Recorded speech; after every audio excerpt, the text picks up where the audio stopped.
Well, it's certainly been talked about, especially over the weekend, as most of us spent portions of it in darkness. So what would the steps be going forward for realistic privatization of these enterprises? Well, this would have to occur across a broad swathe of state-owned enterprises, and certainly I think in terms of the power grid in South Africa and what we have on the side of Eskom, I think we absolutely need to look at least the involvement of the private sector in electricity provision in South Africa. This would mean either creating competitive or alternative power providers within the country, or even looking at some form of part sale of Eskom as a business itself. But this is all theoretical that I'm talking about. The political constraints in South Africa, the view that privatization is still a dirty word for many within the ruling alliance, particularly the South African Communist Party, even within the more trade union or left-wing elements within the ruling alliance, this is read to a bull, in a sense, when you talk about anything that smacks of privatization. So we are hamstrung by ideology and by the nature of the ANC alliance and even floating some of these ideas. But I certainly think some aspects of privatization will be necessary, not just in Eskom, in our state-owned airline, South African Airways, for example. That is also ailing, I mean, technically bankrupt South African Airways.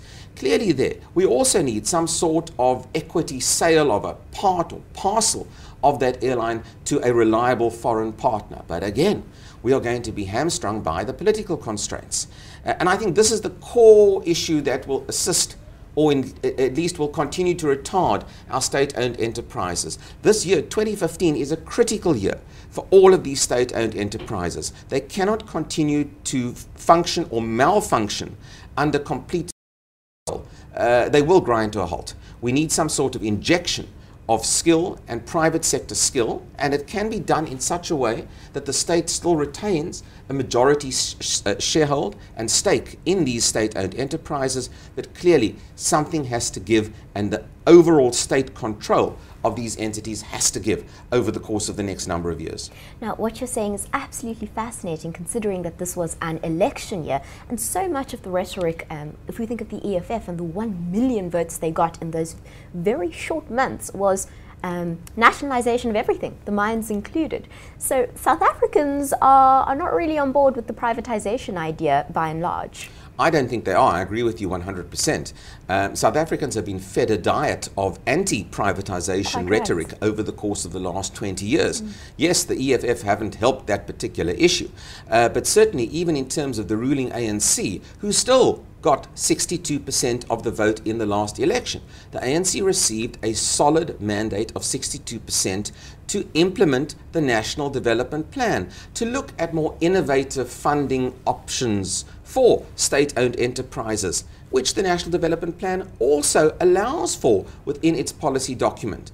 So the ANC really could say, look, we know that fundamentally and ideologically we are broadly speaking against wholesale privatization, but there are plenty of models that call for part privatization, for the injection of foreign capital or private sector capital into state-owned enterprises that can be entertained in South Africa. And I think it's high time that we moved in that particular issue. The state have to admit.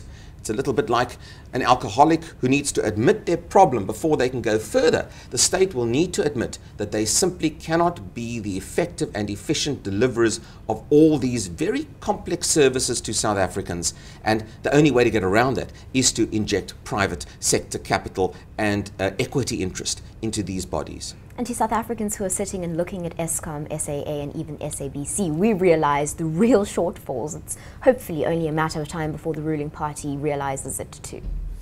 Yeah, I think there's an added dimension, of course, to all of this, and the added dimension is that South Africans also have got used to the use of political patronage in key state-owned enterprises over the last 20 years. In other words, the ruling party placing key officials at the helm of these very important institutions within our country, people that are not necessarily skilled in terms of running complex organizations, but certainly people who are politically connected, and therefore they have received these particular positions and promotions. And I think, again, and it's in ANC policy, it's in the National Development Plan, making our public sector, our civil service more professional, taking politics out of the public sector, and getting skilled people to do the job is part of the National Development Plan.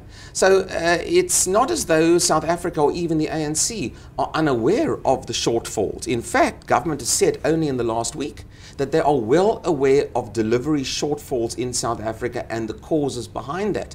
And it is patronage, political patronage, cadre deployment, which has, I think, been part of the problem. And this, again, is where the political battle lines of the next year or two are going to be drawn.